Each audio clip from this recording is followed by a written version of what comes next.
Vamos retomar o julgamento do referendo de medida cautelar em arguição de descumprimento do preceito fundamental 811. Passo a palavra à Sua Excelência, o ministro Gilmar Mendes, para o voto. Boa tarde, presidente. Boa tarde, senhoras ministras, senhores ministros, senhores advogados que fizeram as sustentações. Eu começo, presidente, dizendo que o presente julgamento coincide com a marca histórica no Brasil de 337.364 mortes ocasionadas pela pandemia global do novo coronavírus. A data de ontem assinalou o recorde de 4.211 mortos em 24 horas, em um dia. O Brasil, que já foi exemplo em importantes atividades de saúde pública, como vejam só, a política de vacinação, que tem sido reconhecida pela OMS como exemplar, ou mesmo o que é sempre falado, já dialogamos sobre isso, ministro Barroso, o coquetel anti-AIDS, fruto de uma política pública meritória. Atualmente, o Brasil é o líder mundial em mortes diárias por Covid-19. Em números aproximados, e uso aqui os mais conservadores, temos cerca de 2,7% da população mundial. Mas 27% das mortes por Covid-19 que ocorrem no planeta dão-se aqui, neste território, sob os nossos olhos. Quis o destino, senhores ministros, que ironia, que o presente julgamento coincidisse com o Dia Mundial da Saúde, que se passa hoje, em homenagem à Constituição da Organização Mundial da Saúde. Quis o destino que o nosso país recebesse o Dia Mundial da Saúde em um momento milenar de luto. Temos diante de nós a maior crise epidemiológica dos últimos 100 anos, caracterizada por mortandade superlativa e que se faz acompanhar de impactos profundos em face do poder público estatal. Uma tragédia cujo enfrentamento requer decisiva colaboração de todos os entes e órgãos públicos e, claro, da própria sociedade civil, e cujas consequências administrativas e operacionais são sentidas de modo ainda mais intenso pelos pequenos estados e municípios. Eis o quadro de complexidade social e política que corteja este fúnebre julgamento. Sob o nefasto manto de uma catástrofe humanitária sem precedentes, aporta a este Supremo Tribunal Federal a legítima e democrática pretensão de se abrirem templos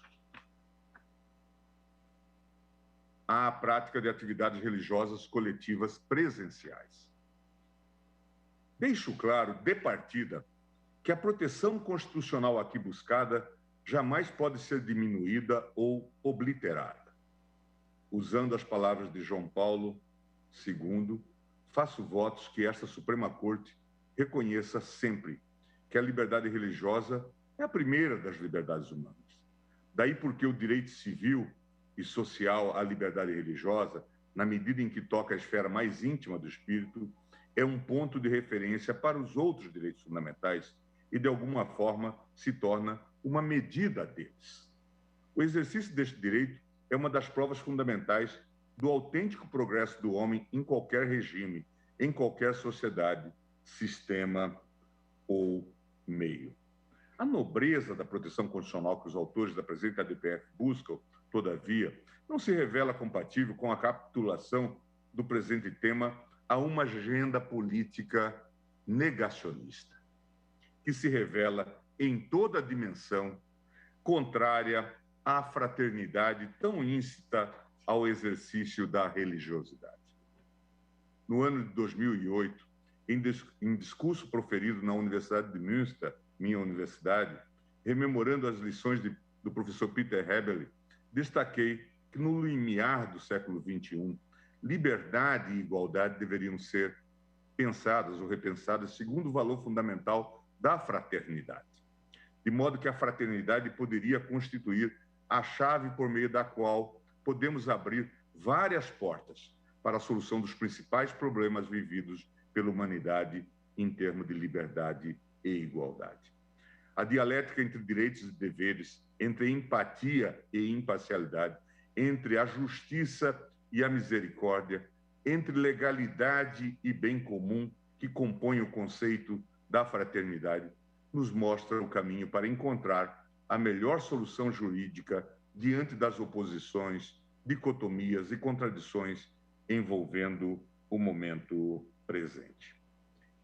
É nesse norte que tem guiado este Supremo Tribunal Federal na realização do controle de constitucionalidade de restrições impostas às liberdades individuais em razão das medidas de enfrentamento à pandemia do novo coronavírus, como Vossa Excelência, presidente, acabou de destacar na sua fala final antes da suspensão da sessão. Não é preciso muito para reconhecer o desenvolvimento entre nós de uma verdadeira jurisprudência da crise, em que os parâmetros de aferição da proporcionalidade das restrições aos direitos fundamentais têm sido moldados e redesenhados diante das circunstâncias emergenciais. A esse respeito, relembro, por exemplo, que para reforçar o nível de excepcionalidade atribuído à ordem jurídica, ainda nos primeiros meses da pandemia, no julgamento da ADIM 6357, o plenário referendou a medida cautelar deferida em 29 de 3 de 2020 pelo ministro Alexandre de Moraes para afastar as exigências da Lei de Responsabilidade Fiscal, Lei Complementar 101 de 2000, e da Lei de Diretrizes e Bases, Lei 13.898, relativas à demonstração de adequação e compensação orçamentária para a criação e expansão de programas públicos destinados ao enfrentamento da Covid-19.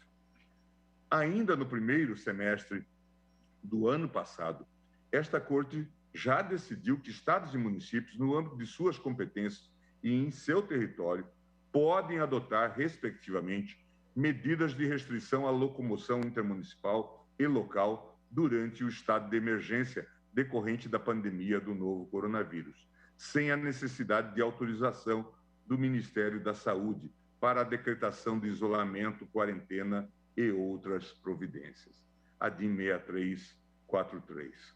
Por fim, presidente, só para fazer esse breve resumo, no final de 2020, no julgamento das ADIMs 6586 e 6587, da relatoria do ministro Ricardo Lewandowski e do ARE 126.7879, de relatoria do ministro Roberto Barroso, este plenário chegou a decidir que o Estado pode determinar aos cidadãos que se submetam compulsoriamente à vacinação contra a Covid-19, prevista na Lei 13.979 de 2020. Assentou-se que o Estado pode impor aos cidadãos que recusem a vacinação as medidas restritivas previstas em lei, multa, impedimento de frequentar determinados lugares, fazer matrícula em escola, mas não pode fazer a imunização à força, tal como ficou assente naquele julgamento.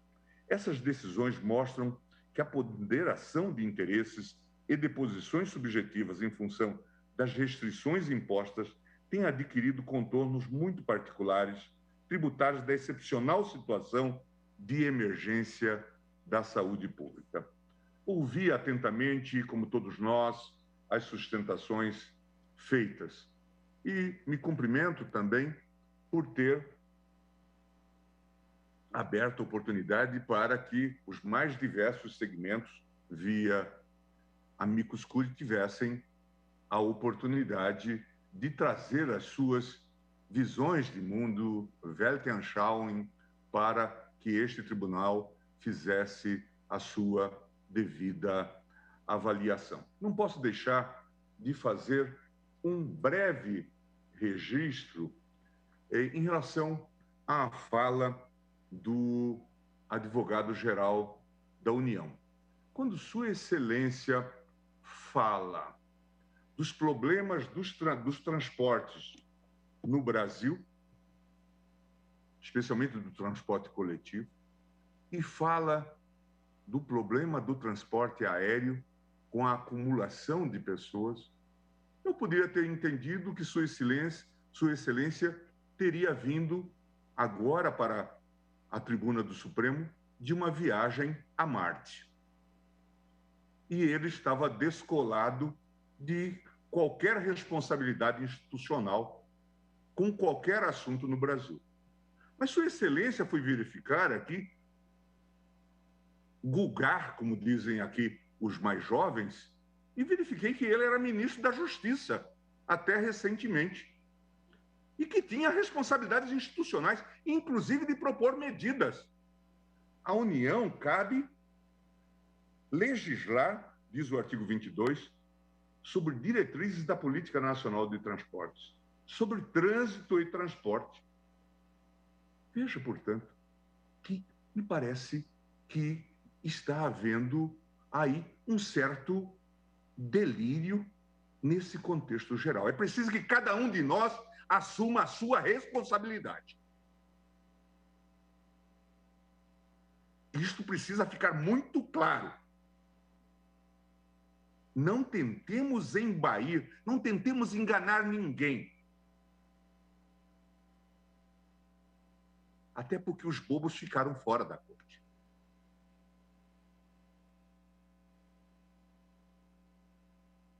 Passo agora, presidente, à questão de ordem suscitada pelo procurador-geral, que me dá muito conforto também.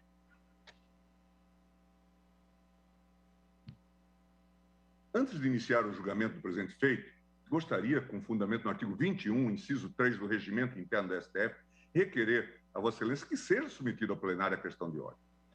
Em 5 de 4 de 2021, o Procurador-Geral da República juntou aos autos petição em que requer que o Procurador-Geral seja submetido à apreciação da Presidência do Supremo a redistribuição da DPF 811 para o ministro Nunes Marques, ante a prevenção e/ou dependência com a DPF 701.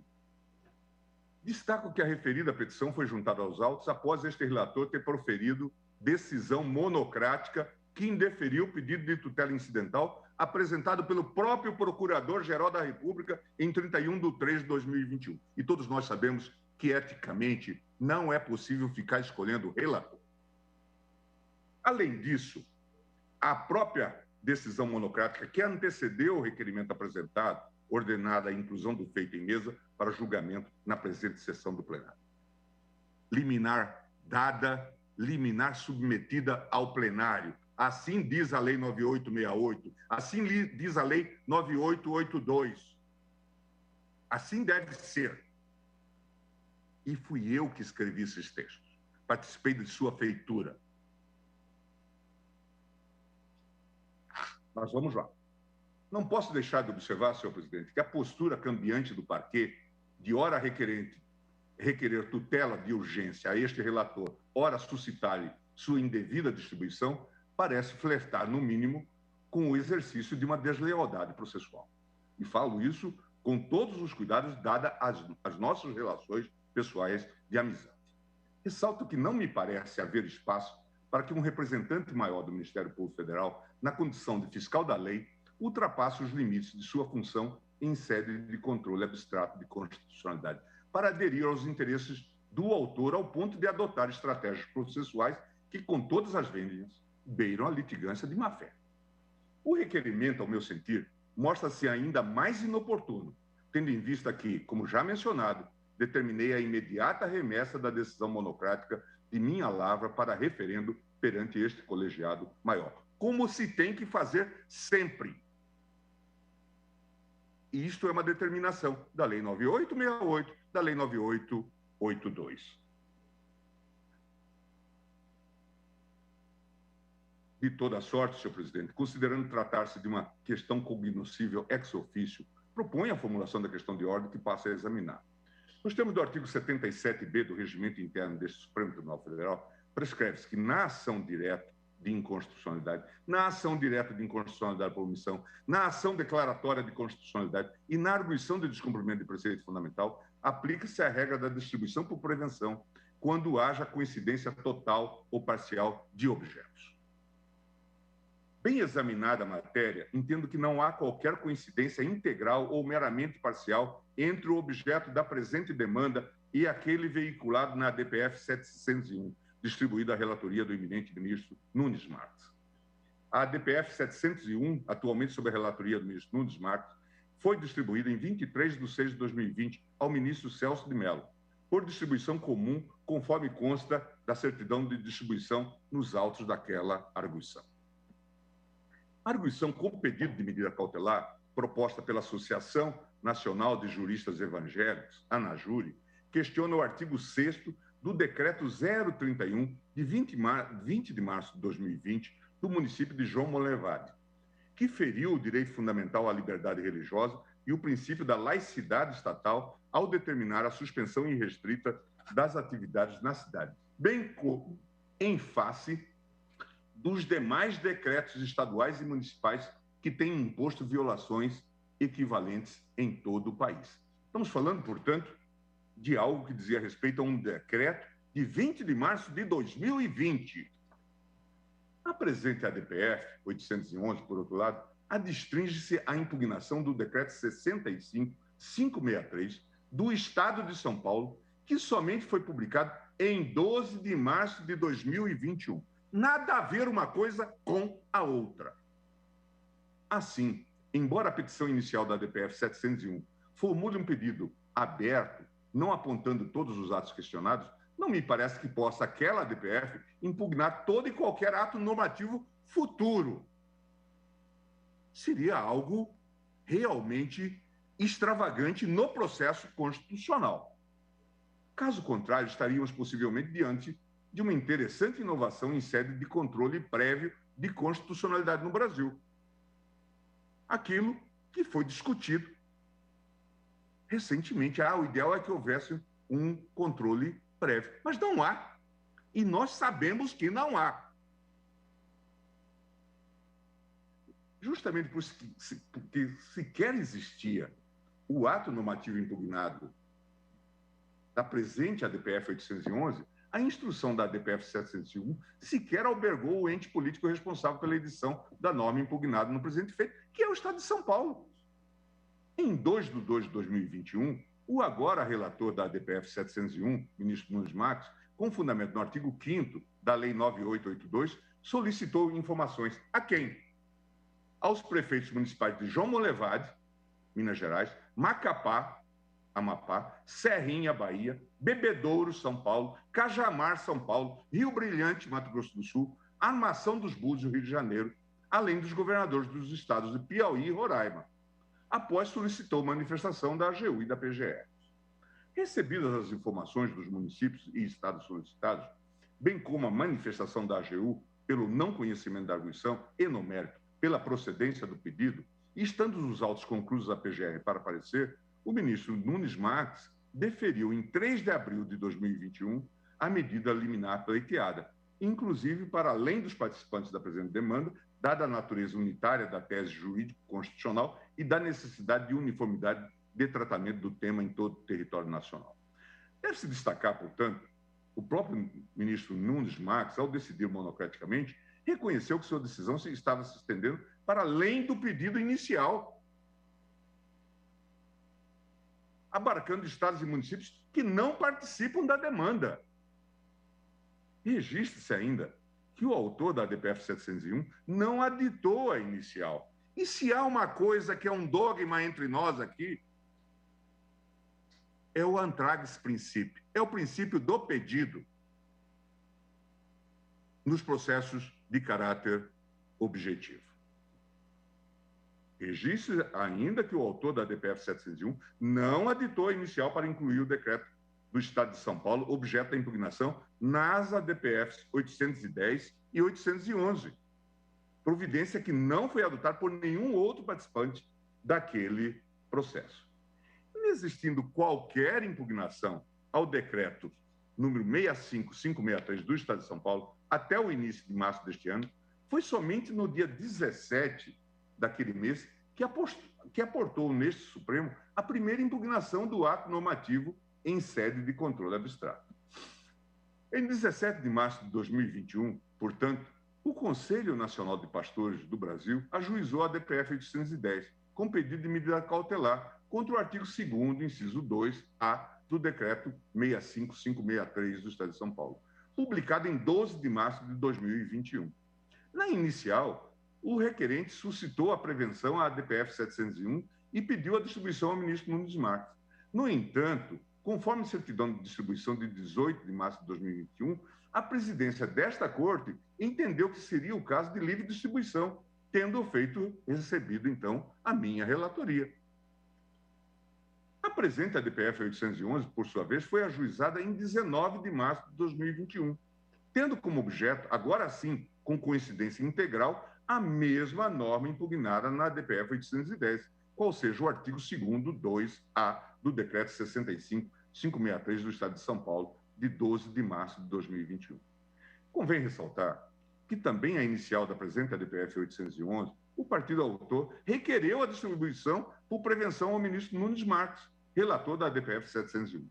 Todavia, a presidência da Corte, igualmente, não verificando a prevenção suscitada, determinou a distribuição deste feito ao meu gabinete, já por prevenção à ADPF 810, tudo nos termos do artigo 77b do Regimento Interno.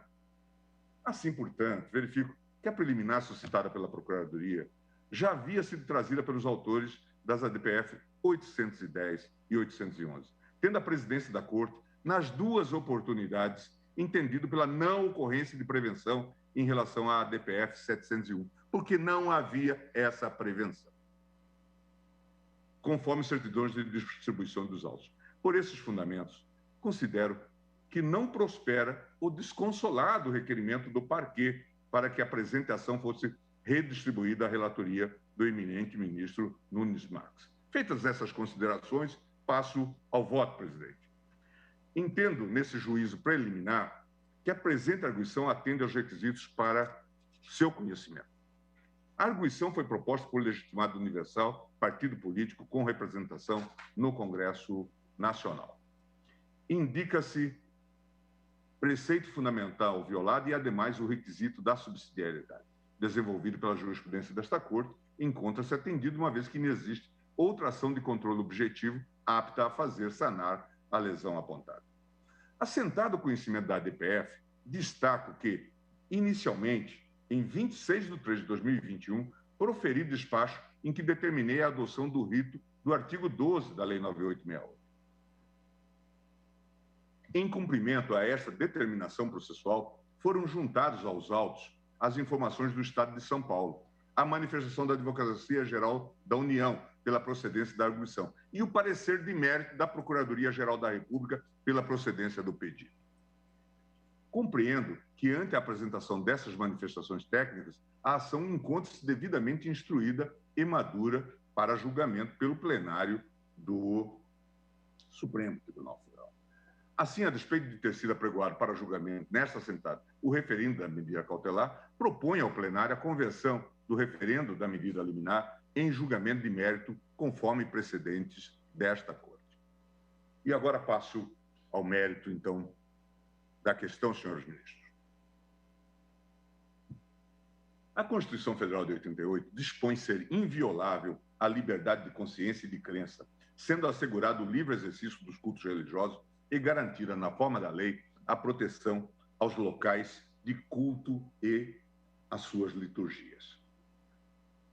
Ao mesmo tempo em que proíbe a União, estados e municípios de estabelecer cultos religiosos ou igrejas, subvencioná-los, embaraçar-lhes o funcionamento ou manter com eles ou seus representantes relações de dependência ou aliança, ressalvada na forma da lei a colaboração de interesse público.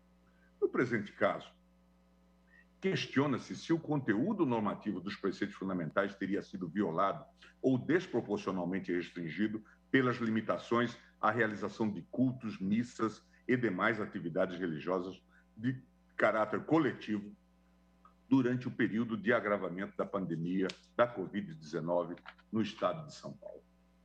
Nesse sentido, o argumento da parte autora desafia uma compreensão técnica do âmbito de proteção constitucional do direito à liberdade religiosa. Artigo 5º, 6º. A liberdade de crença e de culto, usualmente caracterizada apenas pela forma genérica liberdade religiosa, constitui uma das primeiras garantias individuais albergadas pelas declarações de direitos do século XVIII, que alcançaram a condição de direito humano e fundamental. No direito internacional, no período pós-Segunda Guerra Mundial e seguindo tradição iniciada com o Tratado de Paz da Westfália, de 1648, a liberdade religiosa acabou prevista em diversos instrumentos firmados entre os países. Trata-se de consagração que representa importante conquista no âmbito dos direitos humanos. Nesse aspecto, a Declaração Universal dos Direitos Humanos de 48 preceitua em seu artigo 18 que toda pessoa tem direito à liberdade de pensamento, de consciência e de religião, sendo que este direito implica a liberdade de mudar de religião ou de convicção, assim como a liberdade de manifestar a religião ou convicção sozinho ou em comum, tanto em público como em privado, pelo ensino, pela prática, pelo culto e pelos ritos. Em sentido semelhante, o artigo, e de forma mais ampla, transcreve o artigo 12 da Convenção Americana de Direitos Humanos de 69, que já explicita, inclusive, o direito de pais e tutores a que seus filhos ou pupilos recebam educação religiosa de acordo com suas próprias convicções. Dispõe assim: toda pessoa tem direito à liberdade de consciência e de religião. Esse direito implica a liberdade de conservar sua religião ou suas crenças, ou de mudar de religião ou de crenças, bem como a liberdade de professar e divulgar sua religião ou suas crenças, individual ou coletivamente, tanto em público como em privado. Ninguém pode, prossegue a Convenção, ser objeto de medidas restritivas que possam limitar sua liberdade de conservar sua religião ou suas crenças, ou de mudar de religião ou de crenças.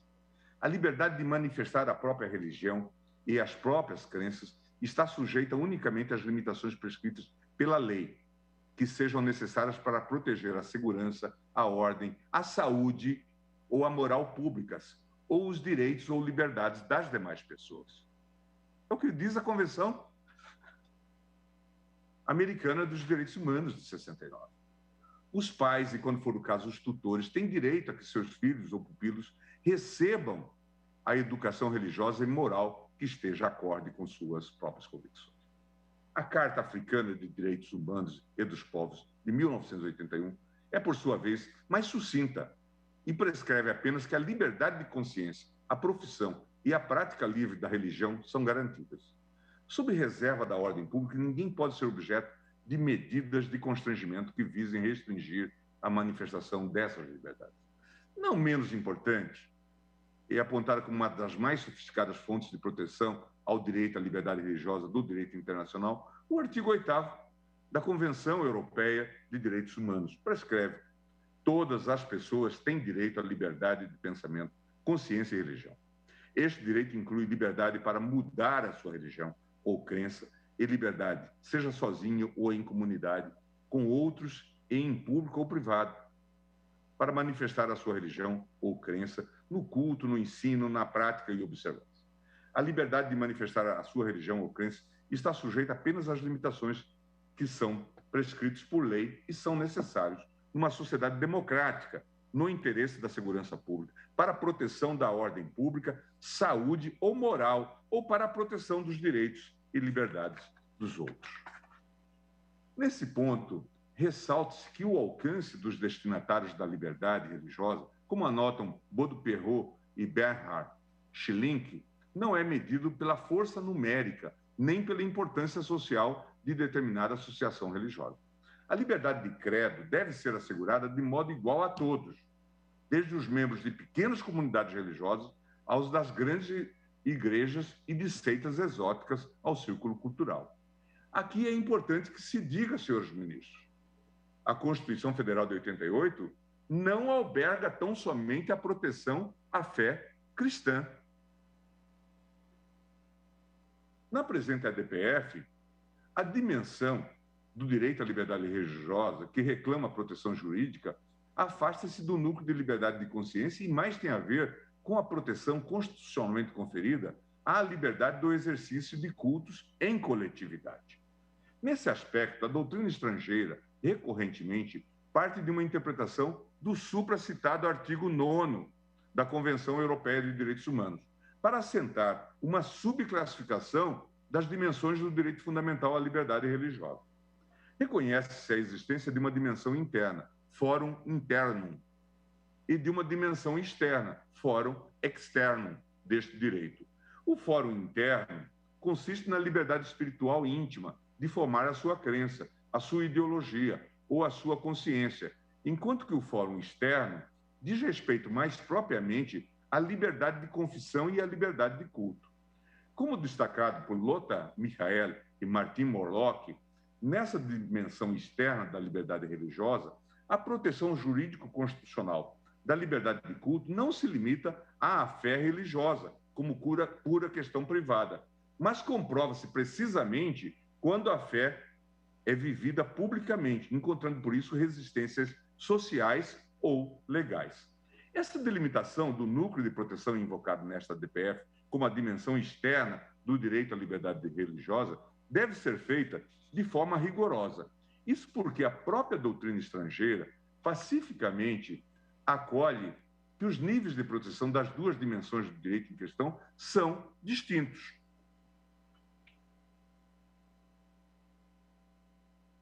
Como destacado pelo professor Mark Hill, um dos mais renomados acadêmicos do direito constitucional da religião no continente europeu, o aspecto interno do direito à liberdade de pensamento, consciência e religião é um direito absoluto, tal que não pode ser restringido, enquanto que o aspecto externo, o direito a manifestar uma religião ou crença no culto, ensino, prática e observância, está sujeito às limitações expressas na parte 2 do próprio artigo 9º da Convenção Europeia de Direitos Humanos, que prescreve que a liberdade de manifestar a sua religião ou crença está sujeito às limitações prescritas em lei.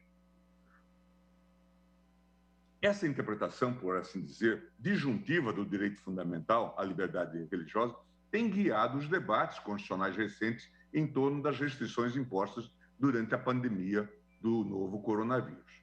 Em importante artigo sobre o tema, o professor Piotr Mazowiecki avalia que, no contexto de uma pandemia, a questão da possibilidade de impor restrições ao exercício do direito à liberdade religiosa por parte do Estado torna-se particularmente importante.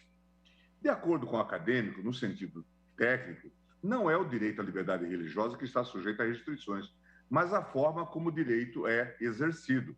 Por conseguinte, pode-se dizer, diz ele, que o direito à liberdade religiosa é absoluto na dimensão interna, fórum internum, e limitado na forma de expressão externa, fórum externo.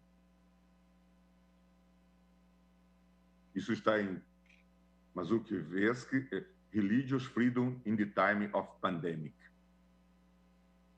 Embora advinda na interpretação das fontes supranacionais dos direitos humanos, esse reconhecimento da dupla dimensão do direito à liberdade religiosa é albergado no texto constitucional federal de 88. Tanto as liberdades de consciência quanto as de religião e de exercício de culto foram reconhecidas pelo Constituinte, conquanto uma e outra se aproximem em vários aspectos, não se confundem entre si. Sobre a dimensão interna, a liberdade de consciência está prevista no artigo 5º, 6º da Constituição. Não se esgota no aspecto religioso, mas nele encontra expressão concreta de marcado relevo. Nesse sentido, é referida também no inciso 8º do artigo 5º da Constituição. Por outro lado, na dimensão externa, o texto constitucional brasileiro alberga a liberdade de crença, de aderir a alguma religião e a liberdade de exercício do culto respectivo. As liturgias e os locais de culto são protegidos nos termos da lei. Isso é uma reserva legal. A lei deve proteger os templos e não deve interferir nas liturgias, a não ser que assim o imponha algum valor constitucional concorrente de maior peso na hipótese considerada. Os logradouros públicos não são, por natureza, locais de culto, mas a manifestação religiosa pode ocorrer ali, protegida pelo direito de reunião com as limitações respectivas. Corroborando a tese de que há uma possibilidade de restrição relativa do direito à liberdade religiosa em sua dimensão externa, fórum externo, é digno de destaque que o Constituinte de 88, ao prescrever o direito de liberdade religiosa, estabeleceu inequívoca reserva de lei ao exercício dos cultos religiosos. Nesse sentido, o inciso 6º do artigo 5º assegura o livre exercício dos cultos religiosos e garantida na forma da lei. Essa reserva legal, por si só, afasta qualquer compreensão no sentido de afirmar que a liberdade de realização de cultos coletivos seria absoluta. É um direito submetido à reserva legal. Como já tive a oportunidade de esclarecer no âmbito doutrinário, a lei deve proteger os templos e não deve interferir nas liturgias, a não ser que assim o imponha algum valor constitucional concorrente de maior peso na hipótese considerada. No curso de Direito Constitucional, que eu escrevo junto com Paulo Branco. Pois bem, delimitado esse âmbito de proteção da liberdade religiosa, indaga-se: o decreto do Estado de São Paulo, de alguma maneira, impediu que os cidadãos respondam apenas à própria consciência em matéria religiosa? A restrição temporária de frequentar eventos religiosos públicos traduz ou promove dissimuladamente alguma religião? A interdição de templos e edifícios equiparados acarreta a coercitiva conversão dos indivíduos para esta ou aquela visão religiosa? A resposta, me parece, há de ser definitivamente negativa. Por isso, entendo que não há como articular as restrições impostas pelo decreto com o argumento de violação ao dever de laicidade estatal, com todas as vezes. Cumpre asseverar também que não comove a tentativa de imputar desproporcionalidade à medida realizada às folhas 15 da petição inicial, vazada, por exemplo, nos seguintes termos: ora, se é possível limitar o número de pessoas que participam das atividades religiosas coletivas e assim inibir a transmissão do vírus, sem esvaziar por completo o direito à liberdade religiosa, a proibição total não pode subsistir. Faz-se importante lembrar aqui a lição de Ernst Wolfgang Birkenfeld quanto ao nascimento do Estado moderno, que para o emérito Staatslehrer revelaria uma dupla emancipação. Por um lado, é franqueado ao indivíduo a liberdade de crença, garantindo-se que sua relação com o Estado, seu vínculo de cidadania, não dependa da religião que professa. Por outro lado, emancipa-se também o Estado em relação ao domínio religioso e às autoridades espirituais. A fim de aprofundar a presente análise, considero oportuno, senhores ministros, contextualizar a alegação de violação ao preceito fundamental dentro de um quadro maior que diversas cortes constitucionais ao redor do mundo têm debatido os limites da restrição ao exercício das atividades religiosas coletivas no contexto da pandemia do novo coronavírus. Passo, então, às restrições à liberdade de culto no contexto da pandemia mundial da Covid-19. Após a deflagração da pandemia mundial do novo coronavírus pela Organização Mundial de Saúde, em 11 de março de 2020, diversos países passaram a adotar proibições ou restrições ao exercício de atividades religiosas coletivas. Com variações de intensidade e de horizonte temporal, essas medidas ora consistiam na proibição total de realização de cultos, ora na fixação de diretrizes intermediárias ao funcionamento das casas religiosas. Ainda nos meses de março e abril de 2020, países como Austrália, Japão e Malásia foram os primeiros a impor restrições, proibições totais às atividades religiosas coletivas. Na Itália, o mais intenso lockdown decretado pelo governo nacional no primeiro semestre fez com que o Papa Francisco celebrasse as festividades da Páscoa de 2020 em uma praça de São Pedro esvaziada.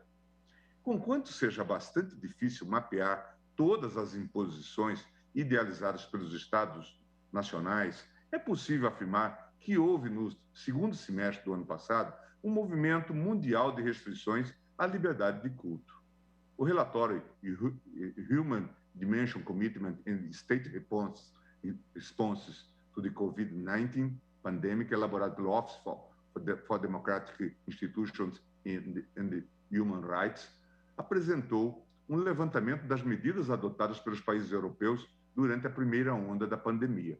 Segundo este relatório, pelo menos 17 países europeus, dentre eles Dinamarca, Alemanha, Romênia, Reino Unido, Itália, França, Turquia, entre outros, impuseram suspensões totais aos cultos e missas realizadas por meio de aglomerações públicas.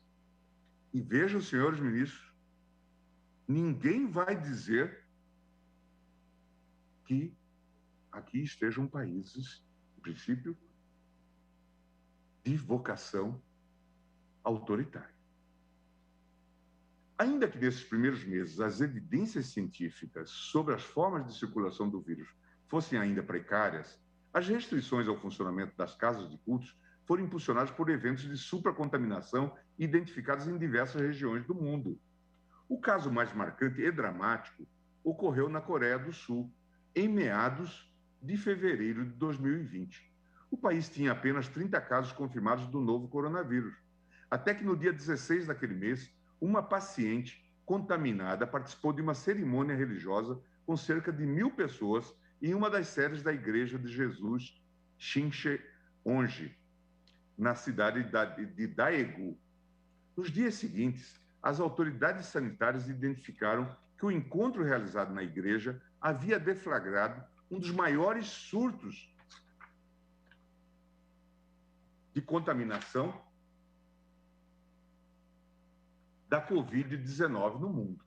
O grupo religioso foi duramente perseguido e atacado, sobretudo após o governo central anunciar, em março de 2020, que a comunidade da Igreja de Jesus, de Shincheonji, já era responsável por 62,8% dos casos do novo coronavírus na Coreia do Sul. Episódios similares ocorreram nos Estados Unidos, ainda durante a chamada primeira onda. Em abril de 2020, um culto em Kentucky resultou em surto com 3 mortes e foi apontado como o responsável por espalhar o vírus por um raio de 320 quilômetros ao redor da igreja. No Arkansas, uma celebração religiosa com 92 fiéis terminou com 35 novos casos. Já no estado da Califórnia, estima-se que 70 novos casos reportados teriam sido decorrentes de um único encontro religioso. A partir desses incidentes, as autoridades nacionais e supranacionais buscaram fixar diretrizes mais claras sobre os riscos de contaminação em atividades religiosas coletivas. Em 12 de maio de 2020, o Centers for Disease Control and Prevention, órgão central do controle de pandemia do novo coronavírus nos Estados Unidos, realizou um estudo técnico de um caso de contaminação ocorrido no condado de Skagit, em Washington, onde as autoridades locais informaram que 122 membros de uma comunidade religiosa que participaram de um ensaio de um coral em uma igreja haviam ficado doentes. O órgão classificou o evento como um caso de supertransmissão. Nas recomendações, a autoridade observou que este surto de Covid-19, com uma alta taxa de ataque secundário, indica que o SARS-CoV-2 pode ser altamente transmissível em certos ambientes, incluindo eventos de canto em grupos de igreja. Em 4 de junho de 2020, o governo do Reino Unido decidiu unificar os protocolos a serem observados pelas casas de culto no país e expediu um relatório detalhado dos riscos de supertransmissão em atividades religiosas. Esse é o relatório Covid-19 que tem este guia para emprestar segurança aos locais de prática religiosa. Fixou algumas atividades religiosas que seriam terminantemente proibidas durante a pandemia, como atividades comunitárias ou empresariais de cultos realizadas por ministros ou pessoas leigas, grupos de estudos e atividades festivas não litúrgicas. Embora permitisse a realização das atividades de culto coletivas com limites, a orientação fez recomendações práticas, incluindo tempos de entrada escalonados, múltiplas entradas e um fluxo unidirecional de pessoas que entram e saem do edifício, bem como o fornecimento de sanificadores de mãos. Aconselhou-se ainda que os indivíduos deveriam ser impedidos de tocar ou beijar objetos de devoção e outros objetos que são tratados comunitariamente, que o canto e ou instrumentos de tocar fossem evitados e que os líderes religiosos desencorajassem doações em dinheiro. Não porque houvesse um malefício na doação em dinheiro, mas porque poderia haver a transmissão de doenças. A imposição de proibições ou restrições tão graves aos cultos religiosos, ainda nesse período em que o conhecimento técnico sobre o vírus era precário, naturalmente deflagrou o questionamento sobre a constitucionalidade das medidas perante as cortes nacionais. Na França, em 18 de maio de 2020, o Conselho de Estado decidiu que a proibição indefinida das celebrações litúrgicas introduzida pelo governo seria desproporcional e ilegal. Em 7 de novembro de 2020, no entanto, diante do agravamento da chamada segunda onda, o Conselho de Estado foi novamente provocado a decidir a matéria. Dessa vez, o Conselho de Estado considerou que a proibição do culto só seria ilegal se fosse geral e completa, e que pelo fato de a proibição total de cultos ter sido introduzida apenas para um período de tempo determinado, ela estaria em conformidade com a Constituição francesa.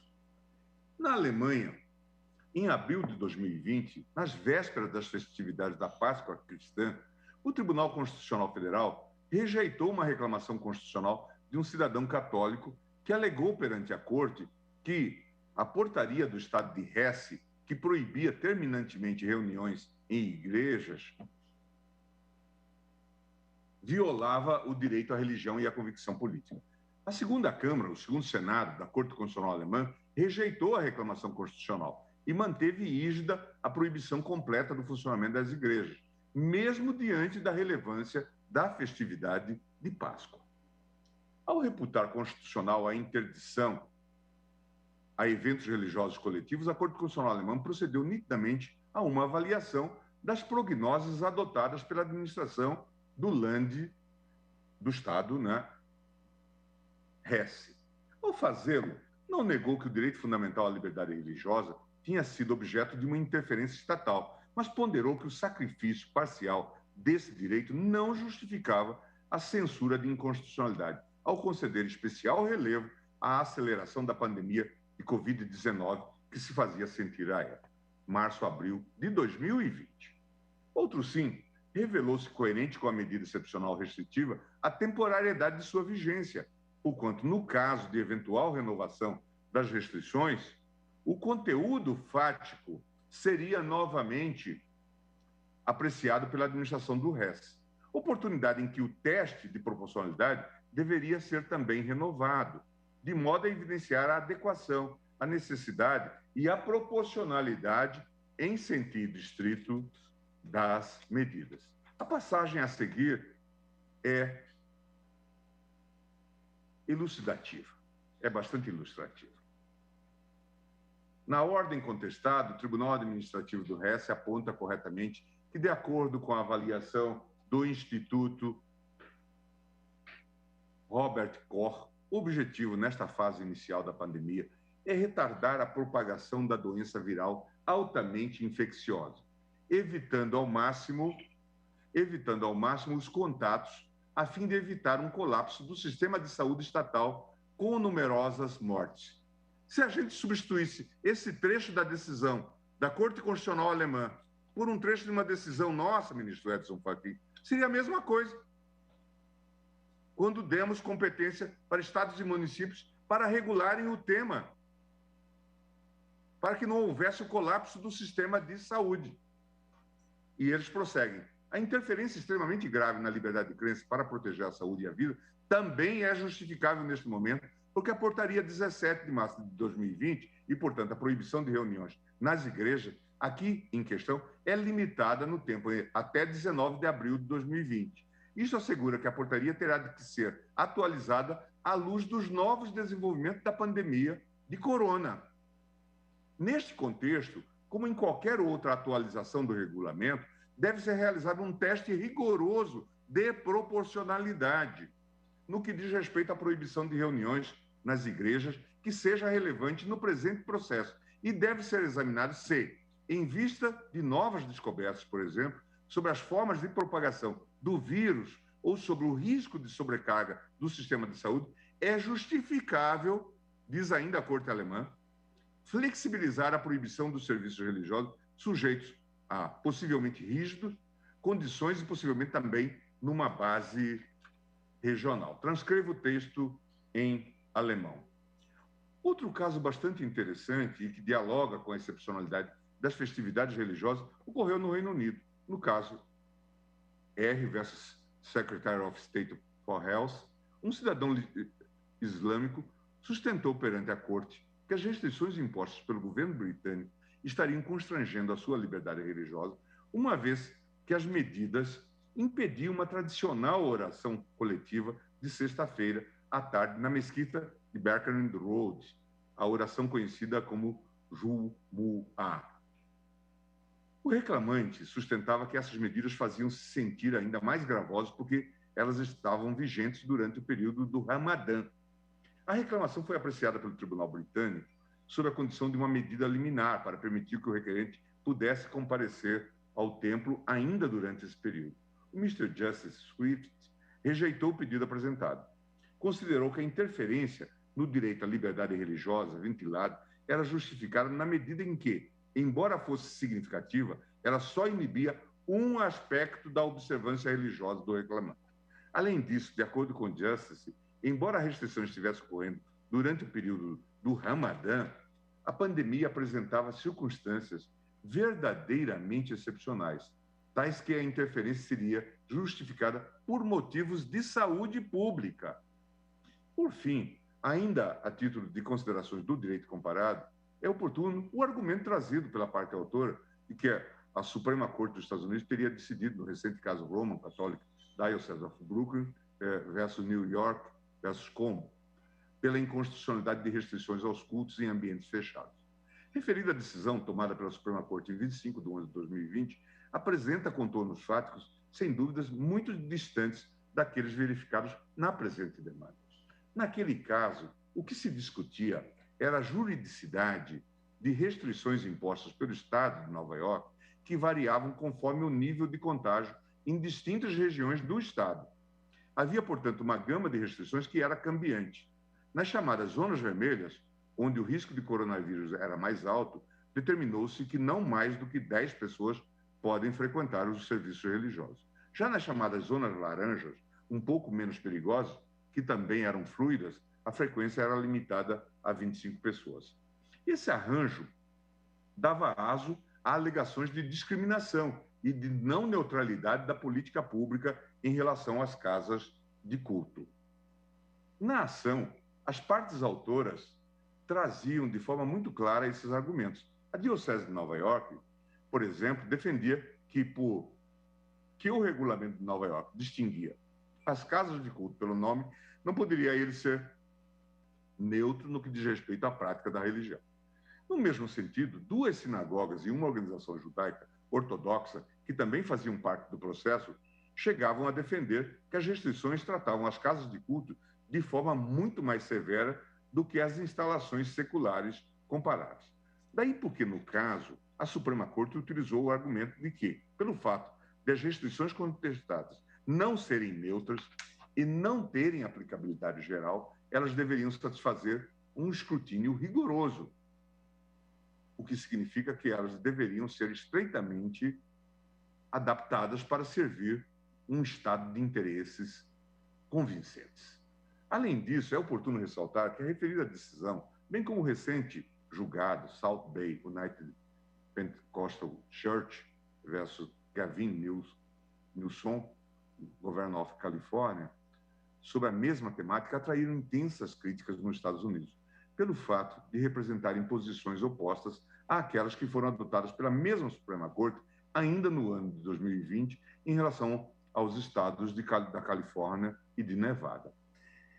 Embora esse precedente pudesse ser compreendido como favorável à tese autoral, a hermenêutica constitucional contemporânea confirma que a avaliação da dimensão fática não é uma instância heterogênea à normatividade, mas etapa necessária no processo de concretização da Constituição.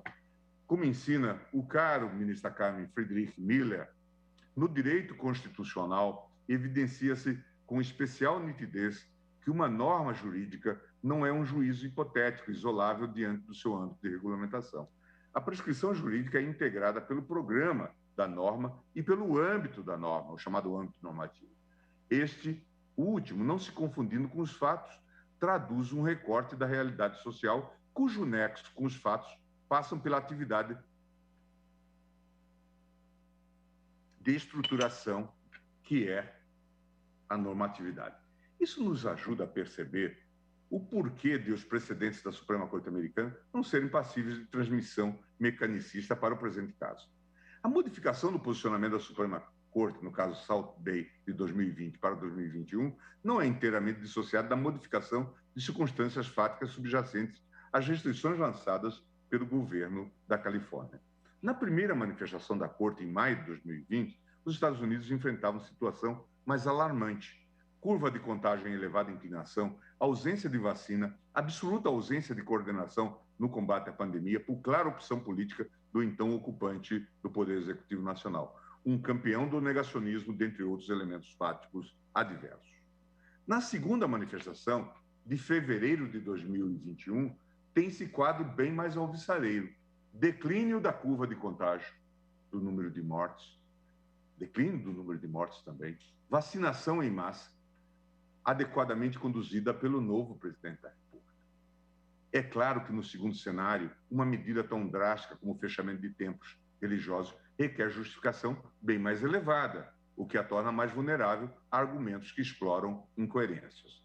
Feitas essas considerações acerca do direito comparado, entendo que não há como examinar a constitucionalidade dessa restrição veiculada na norma impugnada nesta DPF, senão utilizando as balizas fixadas por este Supremo Tribunal Federal para a adoção de medidas sanitárias de combate à pandemia da Covid-19 no Brasil.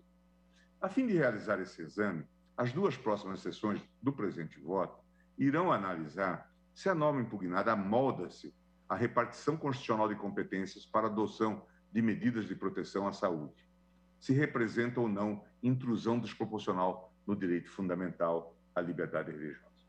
Passo, então, à questão da constitucionalidade formal e digo o seguinte.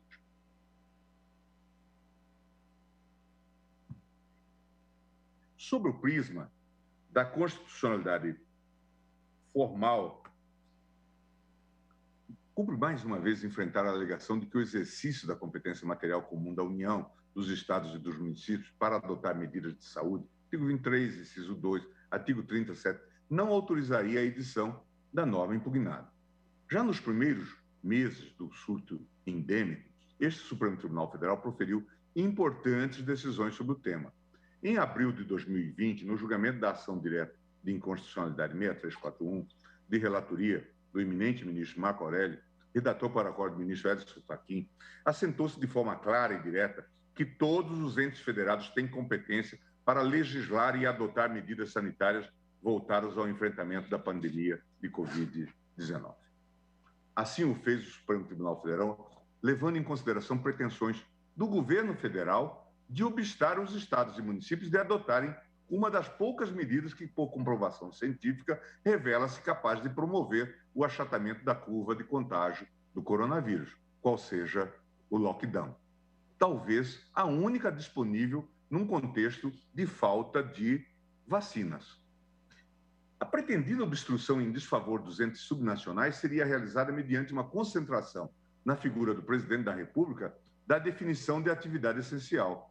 Contra ela, o Supremo Tribunal Federal reafirmou o dever que todos os entes políticos têm na promoção da saúde pública.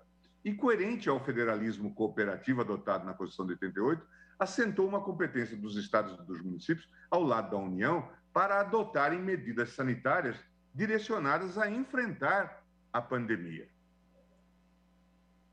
Não preciso dizer, senhores ministros, que não fora essa decisão, muito provavelmente o nosso quadro sanitário estaria muito provavelmente ainda pior do que se encontra. E esse é um aprendizado que nós temos no Brasil, infelizmente, ministro Barroso, é que as situações trágicas ou graves, elas ainda podem piorar. Às vezes o poço parece que não tem fundo. Eu vou ler, então, essa decisão que me parece, e é digno de cumprimento, especialmente o redator para o qual o ministro Fachin, nesse caso. Referendo de medida cautelar em ação direta de inconstitucionalidade, direito constitucional, direito à saúde, emergência sanitária internacional, Lei 13.979 de 2020, competência dos entes federados para legislar e adotar medidas sanitárias de combate à epidemia internacional, hierarquia do Sistema Único de Saúde, competência comum, medida cautelar parcialmente deferida. A emergência internacional prossegue a um alongamento reconhecida pela Organização Mundial de Saúde, não implica nem muito menos autoriza a outorga de discricionariedade sem controle ou sem contrapesos típicos do Estado Democrático de Direito. As regras constitucionais não servem apenas para proteger a liberdade individual, mas também o exercício da racionalidade coletiva, isto é, da capacidade de coordenar as ações de forma eficiente. O Estado Democrático de Direito implica o direito de examinar as razões governamentais e o direito de criticá-las. Os agentes públicos agem melhor, mesmo durante emergências, quando são obrigados a justificar suas ações. Por isso, ministro Fachin, que eu dizia, se nós traduzíssemos, essa decisão corresponderia, por exemplo, à decisão tomada pela Corte Constitucional alemã. O exercício da competência, prossegue Vossa Excelência, constitucional para as ações da área de saúde deve seguir parâmetros materiais específicos, a serem observados, o primeiro, pelas autoridades políticas. Como esses agentes públicos devem sempre justificar suas ações e, à luz delas, que o controle a ser exercido pelos demais poderes tem lugar. Número 3. O pior erro na formulação das políticas públicas é a omissão, sobretudo para as ações essenciais exigidas pelo artigo 23 da Constituição Federal. É grave, e isso aqui está grifado, que, sob o manto da competência exclusiva ou privativa, premiem-se as inações do governo federal, impedindo que estados e municípios, no âmbito de suas respectivas competências, implementem as políticas públicas essenciais. O Estado garantidor dos direitos fundamentais não é apenas a União, mas também os estados e municípios. Dizia-se no item 3 desta emenda. E prosseguia-se. A diretriz constitucional da hierarquização constante do artigo 198 não significou hierarquização entre os entes federados, mas comando único dentro de cada um deles. É preciso ler as normas que integram a Lei 13.979 de 2020 como decorrendo da competência própria da União para legislar sobre vigilância epidemiológica nos termos da Lei Geral do SUS, Lei 8.080 de 90. O exercício da competência da União em nenhum momento diminuiu a competência própria dos demais entes da Federação na realização de serviços de saúde. E nem poderia, afinal, a diretriz constitucional é a de municipalizar esses serviços. O direito à saúde, número 6 da emenda, é garantido por meio da obrigação dos Estados-partes de adotar medidas necessárias para prevenir e tratar doenças epidêmicas, e os entes públicos devem aderir às diretrizes da Organização Mundial da Saúde, não apenas por serem elas obrigatórias nos termos do artigo 22 da Constituição da Organização Mundial de Saúde, decreto 26.042, de 17 de dezembro de 48, mas sobretudo porque contam com a expertise necessária para dar plena eficácia ao direito de saúde. Como a finalidade da atuação dos entes federativos é comum, a solução de conflitos sobre o exercício da competência deve pautar-se pela melhor realização do direito à saúde, amparada em evidências científicas e nas recomendações da Organização Mundial da Saúde. Medida cautelar parcialmente concedida para dar interpretação conforme o artigo 9º do artigo 3º, ao parágrafo 9º do artigo 3º da Lei 13.979, a fim de explicitar que, preservada a atribuição de cada esfera de governo, nos termos do inciso 1º do artigo 198 da Constituição, o Presidente da República poderá dispor, mediante decreto, sobre serviços públicos e atividades essenciais. Destaca-se que o artigo 3º da Lei 13.979, impugnado naquela ADIM, previa como possíveis alternativas a serem adotadas pelas autoridades, no âmbito de suas competências, as medidas de isolamento e de quarentena. Percebo, por isso, que a edição da norma impugnada na presente ADPF deu-se em consonância com o quanto decidido na ADIM 6341, medida cautelar. E o fato de sua veiculação ter se dado pela forma jurídica de decreto não muda tal conclusão. Ademais, ainda com o objetivo de preservar a integridade da jurisprudência deste Supremo Tribunal Federal, destaque-se que há decisões monocráticas dos ministros desse Supremo Tribunal Federal que reconheceram que as restrições de realização de cultos, missas e outras atividades religiosas coletivas determinadas podem ser determinadas por decretos municipais e estaduais e podem se mostrar medidas adequadas, necessárias e proporcionais para o enfrentamento da emergência de saúde pública. Em 23/3/2021, o presidente, ministro Luiz Fux, deferiu medida cautelar nos autos do mandado de segurança 5476, Pernambuco, para suspender decisões liminares proferidas pelo Tribunal de Justiça de Pernambuco, que suspendiam a eficácia do decreto estadual 50433, de 15 de março de 2021, expedido pelo governador do estado de Pernambuco. Destaque-se que, nesse caso, as decisões impugnadas fundamentaram-se essencialmente no entendimento de que a restrição ao funcionamento de templos religiosos seria abusiva e inconstitucional. Em face desse argumento, o presidente, ministro Fux, decidiu que as restrições não se mostravam irrazoáveis, uma vez que restringiam a realização de atividades religiosas no grau estritamente necessário ao enfrentamento da pandemia da Covid-19 e de modo temporário. Veja que há uma coincidência, ministro Fux, entre aquilo que está na jurisprudência internacional e aquilo que nós assentamos aqui. Uma vez que restringiam a realização de atividades religiosas no grau estritamente necessário ao enfrentamento da pandemia da Covid-19 e de modo temporário, entre os dias 18 e 28 de março, prevendo, ademais, meios alternativos de realização de cultos e missas, meio telepresencial. Isso está na suspensão de segurança 5476, julgado em 22/3/2021 e publicado no Diário de 23/3/2021. Nessa mesma linha, em 6/4/2020, a ministra Rosa Weber julgou improcedente reclamação ajuizada pela Igreja Evangélica Assembleia de Deus de Mato Grosso, em face de decisão que, em sede de mandado de segurança, reconhecia a validade do decreto estadual número 432, o qual, em seu artigo 3º, inciso 11, proibiu as igrejas de realizarem cultos, missas e qualquer liturgia religiosa.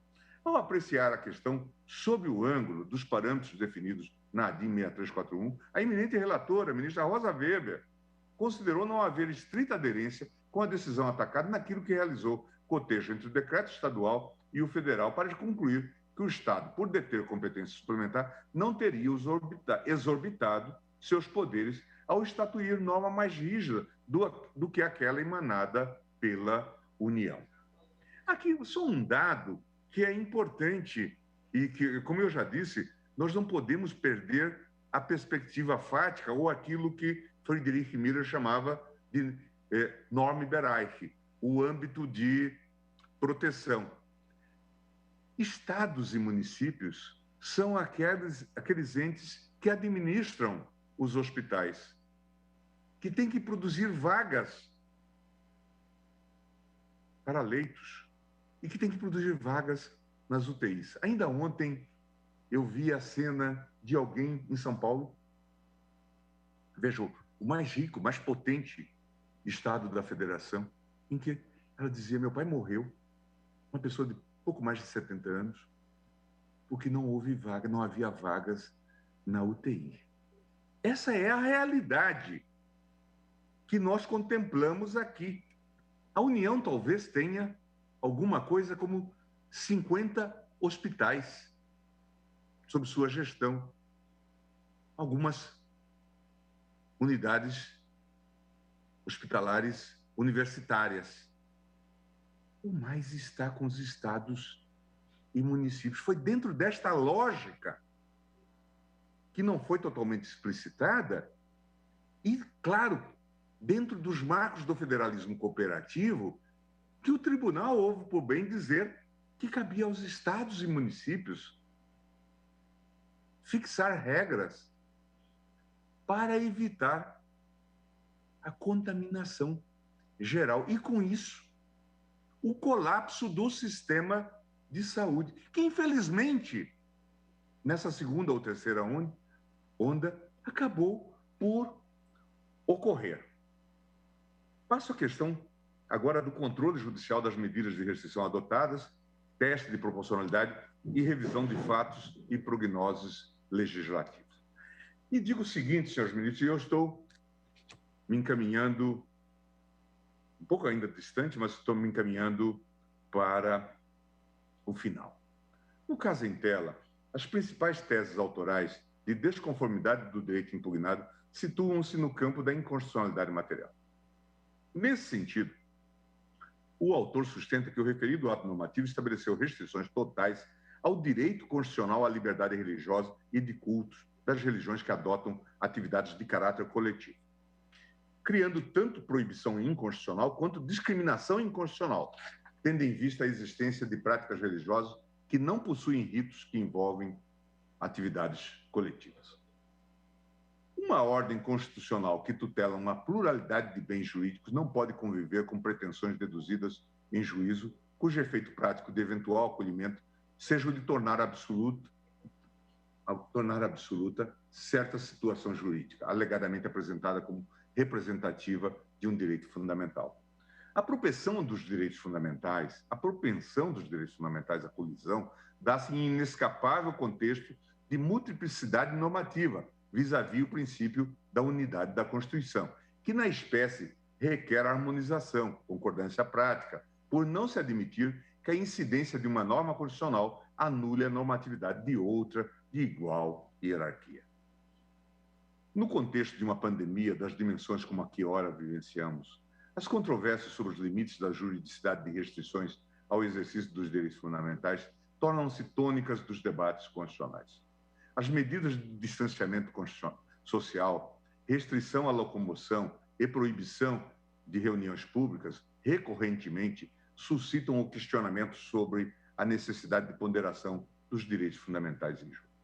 A principal pergunta que se coloca é, afinal, em que medida o valor normativo atribuído ao direito fundamental à vida e à saúde, cuja proteção historicamente é invocada para justificar restrições desse nível, pode acomodar limitações por vezes tão drásticas às liberdades individuais e coletivas. Aqui temos o claro agravamento de uma problemática insta à solução dos conflitos entre direitos fundamentais, a incomensurabilidade das posições em questão. Se, por um lado, essa ordem de ideias obsta que se confira peso máximo ao direito à liberdade religiosa, de modo a justificar a criação de espaços imunes às regras de restrição de circulação de pessoas voltadas ao combate à pandemia, por outro lado, ainda não explica se e até que ponto o poder público pode lançar a mão de medidas restritivas à guisa de cumprir o dever inscrito no artigo 196 da Constituição, a tutela da saúde. Dito de outra forma, as medidas legislativas e administrativas concernentes à promoção da saúde também são propensas a colidir com outras posições jurídicas que refletem direitos fundamentais, em observância ao princípio da unidade da Constituição, devem ser objeto de ponderação com outros bens constitucionais. Também por isso, o controle judicial das restrições veiculadas por medidas de proteção à saúde deve observar parâmetros racionalmente sustentáveis próprios à representação argumentativa. Na busca por demarcar tais parâmetros, é premente partir do pressuposto de que os direitos fundamentais não podem ser considerados apenas como proibição de intervenção. Veiculam um postulado de proteção. Consectariamente, e utilizando-se a expressão de Canaris, recentemente falecido, e ontem mereceu uma justa homenagem na turma por parte do ministro Edson Fachin, Canários, que sempre nós citamos com muito proveito, ministro Fachin, diz o seguinte: pode-se dizer que os direitos fundamentais expressam não apenas uma proibição de excesso, mas também podem ser traduzidos como proibições de proteção insuficiente ou imperativos de tutela. Não apenas, portanto, um Übermaßverbot, mas também um Untermaßverbot. Assim, na dogmática alemã, é conhecida a diferenciação entre o princípio da proporcionalidade como proibição de excesso e como proibição de proteção insuficiente ou deficiente. No primeiro caso, o princípio da proporcionalidade funciona como parâmetro de aferição da constitucionalidade das intervenções nos direitos fundamentais como proibições de intervenção. No segundo, a consideração dos direitos fundamentais como imperativos de tutela imprime ao princípio da proporcionalidade uma estrutura diferenciada. O ato não será adequado quando não proteja o direito fundamental de maneira ótima. Não será necessário na hipótese de existirem medidas alternativas que favoreçam ainda mais a realização do direito fundamental. E violará o subprincípio da proporcionalidade em sentido estrito se o grau de satisfação do fim legislativo é inferior ao grau em que não se realiza o direito fundamental de proteção. Em casos como o presente, em que se alega que a proibição temporária à realização de cultos, missa e demais atividades religiosas de caráter coletivo, pelo decreto 65.563 do Estado de São Paulo, a tarefa que se impõe é a de saber se a medida não incorre na proibição de excesso. Para tanto, a jurisprudência do Tribunal Constitucional Alemão desenvolveu a metodologia consolidada no famoso caso Mitbestimmungsgesetz, o caso da cogestão ou da cogestão paritária, que revela graus de intensidade do controle de constitucionalidade das leis, considerando a avaliação das chamadas prognoses, ou dos prognósticos legislativos. No primeiro nível, ou do controle de evidência, a norma é apenas é inconstitucional caso as medidas se revelarem claramente inidôneas para a efetiva proteção do bem jurídico fundamental. No segundo nível, tem-se o controle da justificabilidade, em que se perquire se a medida fora tomada após apreciação objetiva e justificável de todas as fontes de conhecimento então disponíveis. No terceiro e último nível, situa-se o controle material de intensidade, reservado para intervenções legislativas que afetam de modo mais significativo bens de extraordinária importância, como a liberdade individual. Esse terceiro nível de controle foi explicitado pela Corte Constitucional alemã na célebre decisão das farmácias, Apothekenurteil, em que se discutiu o âmbito de proteção do direito fundamental à liberdade de profissão. Situando esses parâmetros doutrinários na jurisprudência deste Supremo Tribunal Federal, percebo que as decisões desta Corte relativas ao controle de restrições a direitos fundamentais impostos para a proteção da saúde, de modo mais ou menos expresso, a depender da situação, têm adotado perspectiva conforme a metodologia acima exposta. A propósito, no juízo a respeito de se saber se a medida sanitária é adequada, necessária e proporcional, possui especial significado para a jurisprudência deste tribunal a posição que a Organização Mundial da Saúde, OMS, tem a respeito do assunto. Foi assim quando do julgamento de constitucionalidade da Lei 9.055, de 95, que autorizava a exploração do amianto crisotila. Transcrevo da ementa do acórdão competentemente lavrado pela ministra Rosa Weber o seguinte trecho: posição oficial da Organização Mundial da Saúde, OMS, no sentido de que todos os tipos de amianto causam câncer no ser humano, não tendo sido identificado limite algum para o risco carcinogênico do crisotila. O aumento do risco de desenvolvimento de câncer tem sido observado mesmo em populações submetidas a níveis muito baixos de exposição. O meio mais eficiente de eliminar as doenças relacionadas ao mineral é eliminar o uso de todos os tipos de asbesto. Veja, que primor de acórdão. 5. Limites da cognição jurisdicional. Residem fora da alçada do Supremo Tribunal Federal os juízes de natureza técnico-científica sobre questões de fato, acessíveis pela investigação técnica e científica, como a nocividade ou o nível de nocividade da exposição ao amianto crisotila e a viabilidade da sua exploração econômica segura.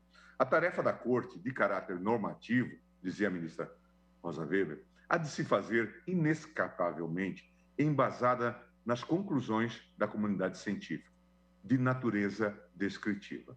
Questão jurídica a decidir se, em face do que afirma o consenso médico científico atual, a exploração do almirante Crisotila, na forma como autorizada pela Lei 9.055 de 95, é compatível com a escolha política efetuada pelo Poder Constituinte de assegurar a todos os brasileiros os direitos à saúde e à fruição de um meio ambiente ecologicamente equilibrado.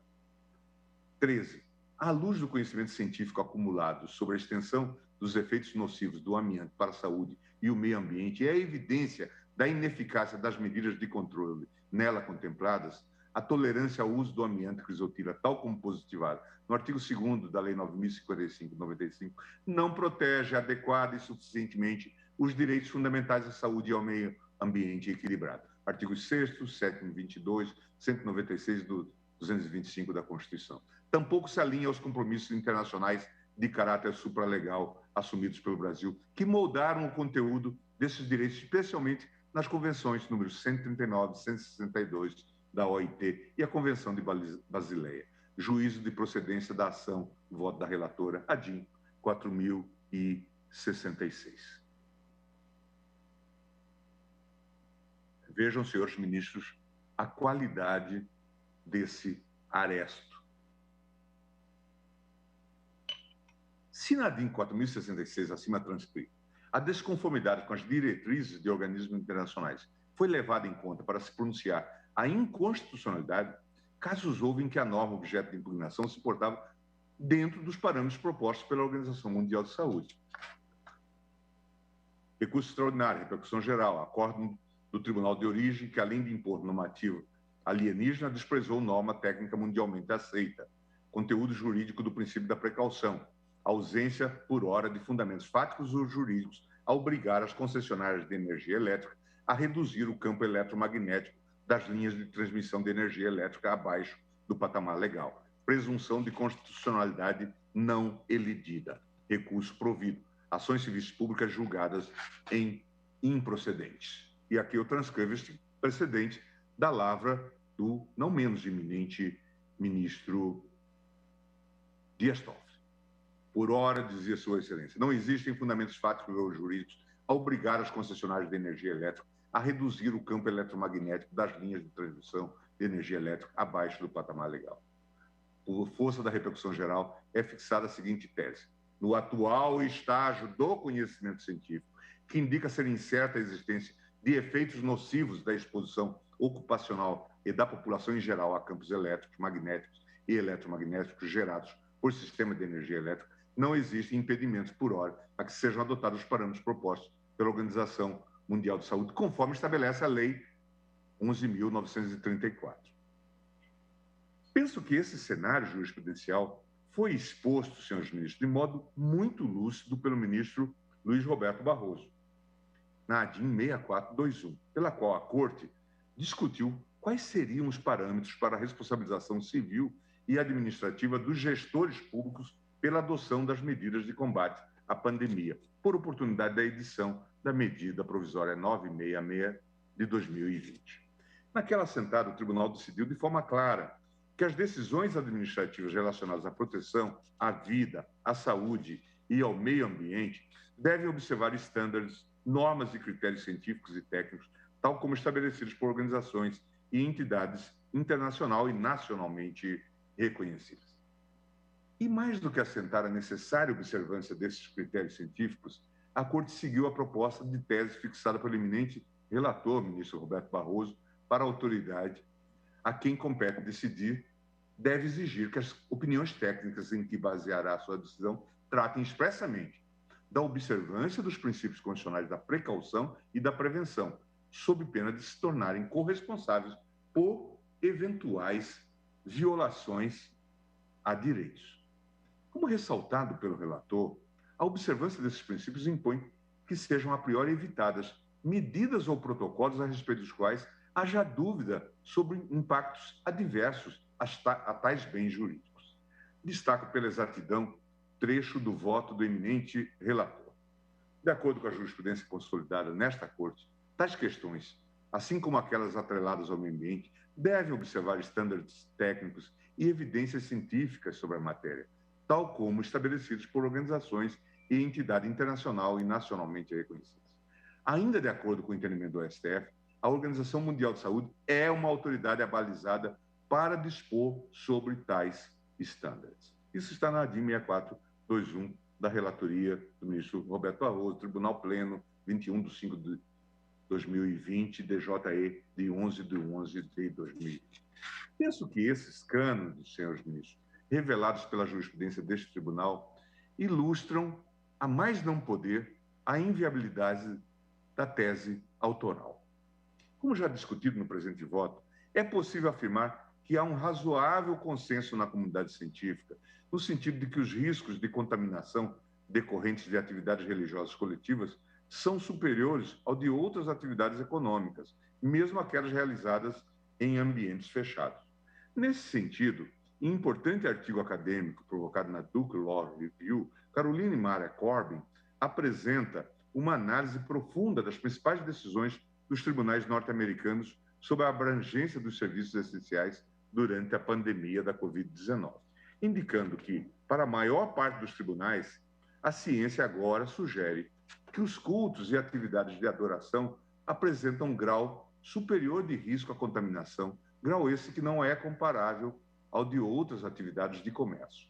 Essa noção geral sobre o elevado risco de contaminação das atividades religiosas coletivas presenciais foi complementada por um exame de fatos e prognósticos subjacente à edição do Decreto Estadual de São Paulo. Sobre esse ponto, observa-se que a norma impugnada, em seus considerandos, busca justificar que as medidas impostas foram resultantes de análises técnicas relativas ao risco ambiental de contágio pela Covid-19, conforme o setor econômico e social, bem como de acordo com a necessidade de preservar a capacidade de atendimento da rede de serviços de saúde. A esse respeito, destaca-se que, na data de ontem, 6/4/2021, a Procuradoria do Estado de São Paulo juntou aos autos da presente ATPF o inteiro teor da nota técnica do Centro de Contingência do Coronavírus de São Paulo, que serviu de fundamento técnico à edição do Decreto 65563, de 11 de março de 2021. Nessa nota técnica, assinada pelo coordenador do Centro de Contingência, Paulo Menezes, consignou-se que, na data de 10 de março de 2021, a curva de contágio pelo coronavírus tem apresentado uma grande aceleração, não só no estado de São Paulo, mas em todo o país. Neste momento, se nota de forma homogênea em todas as áreas do estado um intenso espraiamento do coronavírus, ressaltando em incremento progressivo de pacientes internados, especialmente nos leitos de unidades de terapia intensiva, elevando rapidamente a taxa de ocupação desses leitos no estado de São Paulo para o alarmante nível de 86%. Com este rápido e preocupante avanço, este centro sugere que se adotem medidas mais restritivas que as atuais, ao menos durante os próximos 15 dias, de forma a assegurar que haja menos circulação de pessoas em todo o estado, interrompendo de forma significativa a cadeia do SARS-CoV-2. Isso porque os dados e estimativas atuais demonstram um potencial risco de colapso da capacidade instalada no sistema de saúde. E ainda prosseguia a nota.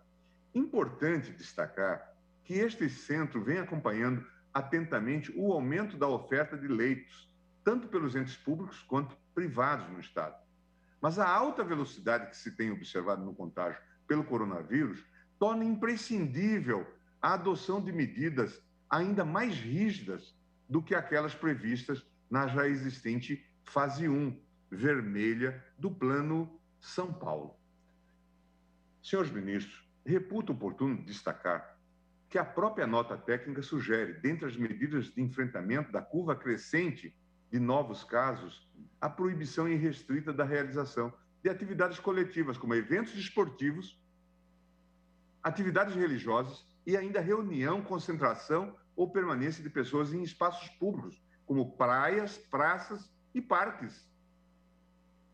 Esta recomendação de proibição ampla de diversas atividades coletivas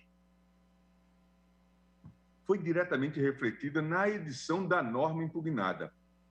Verifica-se que, nos termos do artigo 2º, o Decreto Estadual 65563 de 2021 vedou não só as atividades religiosas coletivas, mas também outras atividades econômicas altamente essenciais, tais como o atendimento presencial ao público, inclusive mediante retirada ou pegue leve em bares, restaurantes, shopping centers, galerias e estabelecimentos congêneres e comércio varejistas de materiais de construção permitidos tão somente o serviço de entrega e drive-thru e ainda reunião, concentração ou permanência de pessoas nos espaços públicos, em especial nas praias e parques.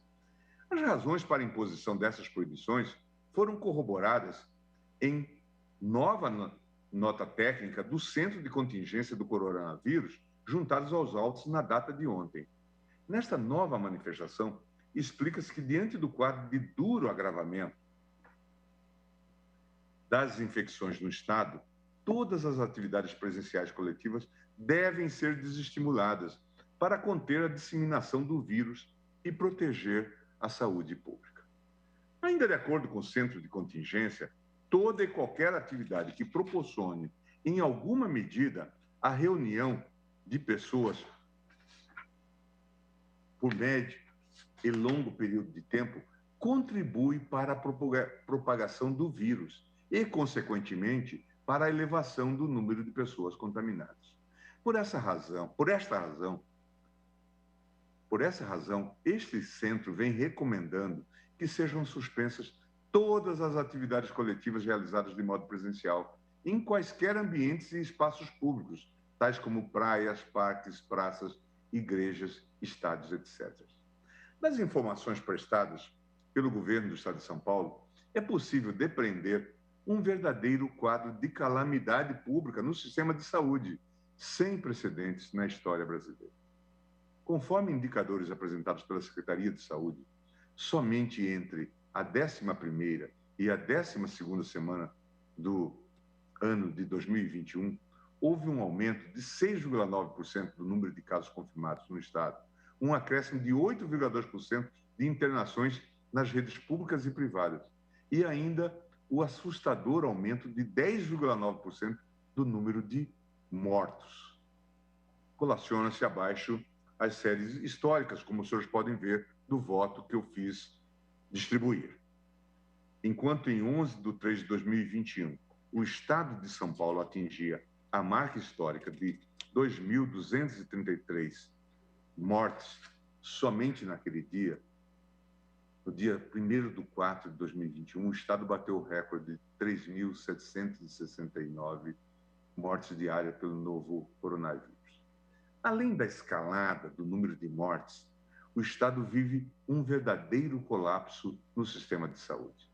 De acordo com o último balanço da Secretaria Estadual de Saúde, divulgado na quarta-feira, havia 31.175 internados, sendo 12.961 pacientes em leitos de UTI e 18.214 em enfermaria. As taxas de ocupação dos leitos de UTI são de 91,6%, tanto no Estado quanto na Grande São Paulo. De acordo com o censo apresentado pela Secretaria de Estado, apenas entre 11 de março de 2021 e 25 de março de 2021, houve um aumento de 2,2% ao dia do número de pacientes internados na UTI por Covid. Abaixo reproduz-se a série histórica apresentada. Mas os fatos parecem, senhor presidente, senhores ministros, os fatos parecem incontrastáveis. Diante da eloquência dos fatos e da gravidade da situação, migra para o domínio do surreal a narrativa de que a interdição temporária de eventos coletivos em tempos religiosos teria algum motivo anticristão. É a gravidade dos fatos também que nos permite ver o quão necessário é desconfiarmos de uma espécie de bom mocismo constitucional, muito presente em intervenções judiciais aparentemente intencionadas em fazer o bem. Vale aqui o alerta de Friedrich Schauer. A Constituição não existe apenas para nos proteger de ilícitos cometidos pelos maus agentes públicos. Serve também a Constituição para impedir que bons agentes públicos façam coisas que são até boas e desejáveis no curto prazo, mas que depõem contra o interesse público no longo prazo. The Force of Law, Cambridge. Chego à conclusão, senhores ministros, senhor presidente. Em conclusão ao presente voto, repiso a gravidade do contexto subjacente a essa decisão. O Brasil, que já foi exemplo em importantes atividades de saúde pública, como vejam só, política de vacinação, eu falei também do trabalho contra a AIDS, realizado pelo ministro da Saúde, de boa memória, ministro Serra. Hoje nós estamos nessa situação altamente constrangedora. Como queria o ex-chanceler Ernesto Araújo, que nós nos transformássemos num pária internacional, ele produziu esta passagem. Nós produzimos essa passagem. Nós nos tornamos esse pária internacional no âmbito da saúde. Em números aproximados, e eu uso aqui os mais conservadores, como já disse, temos cerca de 2,7% da população mundial, mas 27% das mortes por Covid-19 que ocorrem no planeta estão se dando aqui. Diante desse cenário, senhores ministros, faz-se impensável invocar qualquer dever de proteção do Estado que implica negação à proteção coletiva da saúde. Com as devidas vênias, senhores ministros, ainda que qualquer vocação íntima possa levar à escolha individual de entregar a vida pela sua religião, a Constituição Federal de 88 não parece tutelar um direito fundamental à morte. A essa sutil forma de erodir a normatividade constitucional deve mostrar-se cada vez mais atento este Supremo Tribunal Federal. Quanto mais se o abuso do direito de ação vier sob as vestes farisaicas, tomando o nome de Deus para se sustentar o direito à morte. Nos termos do artigo 5º, parágrafo 1º da Lei 9882 e do artigo 21, 5º do Regimento, senhores ministros, eu estou julgando improcedente a ação. Mas, senhor presidente, me dê uma licença, só antes de encerrar, eu gostaria de aproveitar essa oportunidade para prestar uma homenagem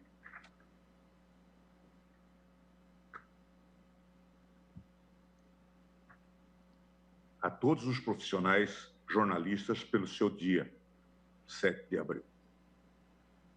Esses profissionais que exercem função essencial à democracia têm atuado como os principais fiduciários e divulgadores das informações estratégicas de combate à pandemia do novo coronavírus.